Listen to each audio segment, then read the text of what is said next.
فرمایا وَإِذَا سَأَلَكَ عِبَادِي أَنِّي فَإِنِّي قَرِيب، محبوب جب میرے بندے آپ کی بارگاہ میں آ کے میرے بارے میں پوچھے نا تو ان سے کہہ دینا میں ان کے قریب ہی ہوں، قریب ہی ہوں۔ دلیل کیا ہے؟ یہ جب بھی مجھ سے دعا مانگیں گے میں ان کی دعاؤں کو قبول فرماؤں گا، میں ان کے قریب ہوں، میں ان کے قریب ہوں۔ یہ جب بھی دعا مانگیں گے نا میں قبول کروں گا، میں ان کے قریب ہوں۔ اللہ تبارک و تعالیٰ کے بندے اللہ سے محبت کرتے، رب کی بارگاہ میں جھکتے، اس کو اپنے دکھ سناتے، اس کے پیارے محبوب صلی اللہ تعالیٰ علیہ وسلم کا وسیلہ لے کے اس کے حضور حاضر ہو جاتے، پیشانیاں سجدوں سے روشن ہوتی۔ ہم نا ہر چیز کے لیے وقت نکالتے ہیں، ہر چیز کے لیے، لیکن عبادت کے لیے وقت نہیں نکالتے۔ ہر شے آباد ہے، ہر شے، ہماری فیس بک بھی آباد ہے، واٹس ایپ بھی آباد ہے، ہمارے ٹویٹر بھی آباد ہیں، ہماری ہر چیز آباد ہے۔ سب سے کم آباد ہمارا مصلی رہ گیا ہے، سب سے کم۔ وہ لوگ اب ڈھونڈنے سے ملتے ہیں جن کی بغل میں مصلی ہوتا تھا۔ میرے بھائی آپ کتنا کو دنیا کے پیچھے بھاگو گے تھکا دے گی، کتنا دولت کے پیچھے بھاگو گے تھکا دے گی۔ آپ جب اپنی زندگی میں جمع تفریق کرو گے نا تو مرتے وقت احساس ہوگا کہ سارا کچھ تو لوگوں کے لیے کیا، اپنے لیے تو کر ہی کچھ نہیں سکے۔ اور ہم عبادت کے معاملے میں بہانے بازی بھی کرتے ہیں۔ ہم کہتے ہیں اوہو رزق کمانا بھی تو عبادت ہی ہے نا، تو میں حلال روزی کے لیے جا رہا ہوں، یہ بھی تو عبادت ہے نا۔ میری طرح کے لوگ کہہ دیتے ہیں کہ میں سویرے اٹھ کے مدرسے میں کچھ اسباق دیکھتا ہوں تو یہ بھی تو عبادت ہے، میں بیان کرنے کے لیے مطالعہ کرتا ہوں تو یہ بھی تو عبادت ہے نا، اتنے لمبے سفر کر کے ملک میں دنیا میں گھومتا ہوں تو یہ بھی تو میں عبادت ہی کر رہا ہوں۔ اب اسپیشل نفلوں کے لیے وقت کس طرح نکلے، اسپیشل کر کے تسبیح میں کیسے چلاؤں، میں سارا کچھ ہم بہانے بنا لیتے ہیں نا۔ میرا سوال یہ ہے کہ یہ ساری باتیں صحابہ کو، نبی کریم کو، دیگر لوگوں کو بھی تو پتہ تھی نا، لیکن آپ غور تو کریں 23 سال حضور کو وقت ملا، مختصر وقت ظاہراً تبلیغ کرنے کے لیے، پوری دنیا میں دین بھی پھیلانا ہے۔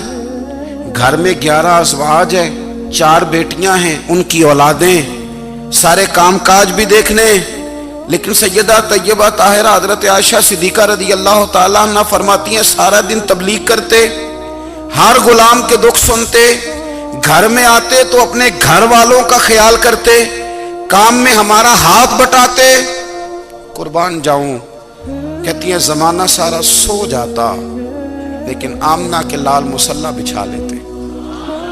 دنیا سو گئی، ساری سب سو گئے، جو خدام تھے، وہ جو غلام تھے وہ سو گئے۔ صحیح مسلم میں لفظ ملیں گے، سیدہ پاک فرماتی ہیں او میرے نبی کے غلاموں، میں نے یہ رنگ بھی دیکھا ہے کہ حضور نے اتنا کھڑے رہے، اتنا قیام کیا، اتنا قیام کیا کہ مقدس پیروں میں ورم آ گئے، سوج گئے پیر، اتنے بڑے۔ دل پہ ہاتھ رکھ کے نہیں بتا سکتا کہ میرے کبھی نماز میں پیر سوج گئے، کوئی نہیں بتا سکتا۔ بچوں کی روٹی کماتے تھک گئے بات الگ ہے، ہم سیر کرنے گئے تو تھک گئے بات الگ ہے، لیکن عبادت میں یہ بھی تو مسلم شریف ہے نا، یہ بھی تو دین ہے نا، یہ بھی تو حضور کی سنت ہے، یہ بھی تو وہ چیز ہے جو کریم کی آنکھوں کی ٹھنڈک ہے۔ سیدہ فرماتی ہیں پیروں میں ورم آ گئے، اور ساری رات ہی حضور نے نماز پڑھی اور ایک ہی آیت بار بار دہرائی۔ مسجد نبوی میں بلال حبشی نے فجر کی اذان دے دی اور حضور ابھی مصلی پہ تھے، کریم فارغ ہوئے، میں نے عرض کی یا رسول اللہ صلی اللہ علیہ وسلم آپ کے تو صدقے اللہ اگلے پچھلوں کے گناہ معاف کرے گا، تو آپ اتنی آہوزاری کیوں فرماتے ہیں؟ آپ تو شفیع ہیں، آپ تو انبیاء کے امام ہیں۔ تو حضور نے فرمایا عائشہ تم نے گنوایا ہے نا میرے اللہ کی مجھ پر کتنی رحمت ہے، افلا اکون عبدا شکورا، فرمایا اگر اس نے اتنی نعمتیں دی ہیں تو کیا میں اس کا شکر گزار بندہ نہ بنوں، میں شکر گزار بندہ نہ بنوں اس کا؟ پھر اگر اتنی نعمتیں اس نے دی ہیں، مجھے اتنا نوازا ہے، تو پھر میں اس کے سامنے سجدے نہ کروں؟ او میرے بھائی، بڑے قابل فخر لوگ ہیں ہم کہ ہم نبی پاک کے غلام ہیں، ہم قابل فخر ہیں کہ نبی کریم کے غلام ہیں، کیا کبھی اس غلامی کے شکرانے میں بھی 2 نفل پڑھے کہ یا اللہ تیرا شکر ہے تو نے ہمیں حضور کا غلام بنایا ہے؟ یاد رکھیں کہ اپنی روحانی زندگی کو آباد کریں، استغفار پڑھیں، تسبیحات کریں۔ حضرت عبداللہ ابن عمر رضی اللہ تعالیٰ عنہ حضرت عمر کے صاحبزادے، مکہ مکرمہ میں ان کی قبر ہے۔ میں نے جب انہیں پڑھا تو مجھے ان سے بڑا پیار ہو گیا، لیکن آپ کو پتہ ہے وہاں جا کے کسی شخص کا مزار تلاش کرنا یا پوچھنا ایک مشکل کام ہوتا ہے۔ تو ایک دفعہ میں مکہ شریف میں حاضر تھا، تو ایک گاڑی والا ڈرائیور مجھے کہنے لگا کہ مولانا میں آپ کو جانتا ہوں، مجھے آپ سے محبت ہے، ایک بات بتاؤں آپ کو؟ میں نے کہا بتاؤ۔ کہنے لگے حضرت عبداللہ ابن عمر کی قبر دیکھنی ہے۔ میں نے کہا یہ تو نہیں کہہ رہا، یہ کسی نے بندوبست کرایا ہے، یہ اللہ نے تیرے دل میں بات ڈالی ہے، یہ ہو گیا، تو لے چل مجھے۔ حضرت عبداللہ ابن عمر کو نبی پاک نے فرمایا تھا راجل صالح، یہ نیک بندہ ہے، یہ متقی آدمی۔ حضرت عبداللہ ابن عمر رضی اللہ تعالیٰ عنہ سیدنا فاروق اعظم رضی اللہ تعالیٰ عنہ کے صاحبزادے ہیں، اور ان کی ہمشیرہ سیدہ حفصہ رضی اللہ تعالیٰ عنہ حضور کی زوجہ محترمہ۔ ایک دن اپنی ہمشیرہ سے کہنے لگے کہ نبی کریم صلی اللہ تعالیٰ علیہ وسلم گھر میں آئے نا، اور اگر حضور غم امت میں پریشان نہ ہوں، طبیعت کو حشاش بشاش دیکھو، تو ذرا پوچھنا تو صحیح حضور کا میرے بارے میں کیا خیال ہے، پوچھنا تو صحیح کہ کریم کی بارگاہ میں میرا کیا مقام ہے، میرے بارے میں حضور کیا فرماتے ہیں۔ اب بہن کو کام بتائے، اور بتائے بھی بھائی، اور پھر بہن وہ کام نہ کرے، یہ تاریخ میں ہوتا نہیں۔ حضرت عمر فاروق رضی اللہ تعالیٰ عنہ کی صاحبزادی ام المومنین رضی اللہ تعالیٰ عنہ فرماتی ہیں کہ میں تو بس منتظر تھی، انہوں نے تو کہا تھا نا کہ اگر تم حشاش بشاش دیکھو تو بات کرنا، لیکن حضور تشریف لائے، میری باری تھی، میرے گھر تشریف لائے، کھانا پیش کیا تو فوراً میں نے عرض کی حضور ایک بات پوچھنی تھی۔ تو حضور نے فرمایا پوچھئے۔ میں نے عرض کی حضور میرے بھائی عبداللہ ابن عمر کے بارے میں آپ کا کیا خیال ہے؟ نوجوانوں میری بات پہ غور کرنا، میرے بھائی کے بارے میں آپ کا کیا خیال ہے؟ تو نبی کریم صلی اللہ تعالیٰ علیہ وآلہ وسلم نے میری طرف دیکھا، اور پھر حضور زیر لب تھوڑا مسکرائے، اور بریلی کے امام کہتے ہیں کہ حضور مسکرا دیتے تھے نا تو جو بڑا دکھی ہوتا تھا وہ بھی ہنس پڑتا تھا۔ اب سوال پیدا ہوتا تھا کہ پھر تو اس مسکراہٹ کے لیے انتظار کرنا پڑتا ہوگا کئی مہینے کہ حضور مسکرائیں تو رونے والے ہنسیں، تو اعلیٰ حضرت فرماتے نہیں، انتظار نہیں کرنا پڑتا، یہ مسکراتے رہنا تو حضور کی عادت ہے۔ جس کی تسکین سے روتے ہوئے ہنس پڑے، اس تبسم کی عادت پہ لاکھوں سلام۔ یعنی یہ تو عادت ہے حضور کی مسکراتے رہنا، اس کے لیے انتظار نہیں کرنا پڑتا۔ بھائیو آپ خیال رکھیں گے، غور کریں گے، حضرت عبداللہ ابن عمر رضی اللہ تعالیٰ عنہ کے بارے میں پوچھا تو سیدہ فرماتی ہیں کہ نبی کریم صلی اللہ تعالیٰ علیہ وسلم نہ زیر لب مسکرائے اور فرمایا حفصہ تیرا بھائی ہے تو اچھا، لیکن میں نے سنا ہے کہ عشاء کی نماز پڑھتا ہے تو فجر تک سویا ہی رہتا ہے۔ او نوجوانوں، 10 بجے تک سونے کی بات نہیں ہوئی، 9 بجے تک سونے کی بات نہیں ہوئی، 11 بجے اٹھنے کی بات نہیں۔ حضور فرمانے لگے میں نے سنا ہے کہ عشاء کی نماز پڑھ کے سو جاتا ہے اور فجر تک سویا ہی رہتا ہے، اسے چاہیے کہ تہجد کے وقت اٹھا کرے، اللہ کی بارگاہ میں حاضر ہوا کرے، آہوزاری کرے، سجدے کرے، عبادت کرے، اٹھتا ہے اور فجر میں جا کے اٹھتا ہے۔ حضرت جناب حفصہ رضی اللہ تعالیٰ عنہ کہتی ہے میں نے جناب عبداللہ ابن عمر کو پیغام دیا اور میں نے کہا میرے جوان بھائی سن، نبی پاک نے فرمایا ہے تو اچھا پر تہجد میں نہیں اٹھتا، نفل نہیں پڑھتا۔ او میری ملت کے جوانوں، مزہ نہیں آ جاتا جب ساری دنیا سوئی ہو، ساری دنیا، اور بستر بھی گرم ہو اور نیند بھی پورا غلبہ کر رہی ہو، اور اچانک گھنٹی بجے دماغ میں، آنکھ کھلے، گھڑی پہ نظر پڑے، 3:30 4 بجے کا پیغام گھڑی بتائے، اور کوئی چڑھتی جوانی والا اٹھ کے وضو کرے، اور جب وہ مصلی کھول کے بچھائے تو مدینے والے محبوب کہتے ہیں کہ ہر نماز پہ رب ثواب دیتا ہے، اور جو اٹھ کے تہجد کی نماز پڑھے اسے دیکھ کے تو رب مسکراتا ہے، جو اس کی شان کے لائق ہے، جو اس کی شان کے لائق، وہ مسکراتا ہے، خوش ہوتا ہے کہ میرا بندہ تہجد میں اٹھ گیا، وہ مسکراتا ہے۔ کاش ہماری صبحیں کبھی اپنے مالک کے نام ہو جائیں، کاش کے صبح۔ حضرت ابو الحسن رحمت اللہ تعالی علیہ حضرت معاذ ابن جبل رضی اللہ تعالیٰ عنہ کے پاس بیٹھا کرتے تھے، فرماتے ہیں ان سے جو پیار بڑھا تو پھر میرا مصلی سے بھی بڑھ گیا۔ تابعی ہیں، فرماتے ہیں صحابی رسول سے محبت ہوئی تو ذکر سے بھی ہو گئی، پھر درود شریف سے بھی ہو گئی، محبت ان سے بڑھی تو پھر اللہ نے مسجد کا پیار بھی بڑھا دیا۔ آپ فرماتے ہیں کہ میری ہر وقت بھی یہ چاہتی تھی کہ بس اللہ اللہ کروں، بس اللہ اللہ کروں، بس نہ میں ذرا تھوڑی جان چھڑاؤں لوگوں سے، کوئی 10 منٹ ملے تو میں کوئی 4 نفل پڑھ لوں، میں تھوڑا سا نہ بچوں لوگوں سے، اور مجھے تسبیح ملے تو میں نہ کچھ 400-500 دفعہ استغفار پڑھوں، سبحان اللہ، الحمدللہ، اللہ اکبر، لا حول ولا قوت الا باللہ، میں نہ تسبیحات پڑھوں۔ فرماتے ہیں کہ بچے تھے گھر میں 6-7، غربت تھی، کام ملتا کوئی نہیں تھا، اور میں کام چور نہیں تھا، کام ڈھونڈتا تھا، پر اللہ کی قدرت کے کام نہیں ملتا تھا۔ فرماتے ہیں کہ میں نے ایک دن اپنی اہلیہ سے کہا کہ آج میں پھر جاتا ہوں کام ڈھونڈنے، تو میری بیوی بڑی فرما بردار تھی، پر اس دن نہ غربت کے ہاتھوں تنگ آ کے کہنے لگی آج نانا کوئی تو چیز لے کے آیا، تو مجھ سے بچوں کی بھوک نہیں دیکھی جاتی، یہ سب روگاں دا روگ محمد جس دا نام غریبی، کنڈ بلا کے لنگ جاندے نہیں دوست یار قریبی، آج نہ کچھ لے کے آیا تو میں بچے لے کے چلی جاؤں گی۔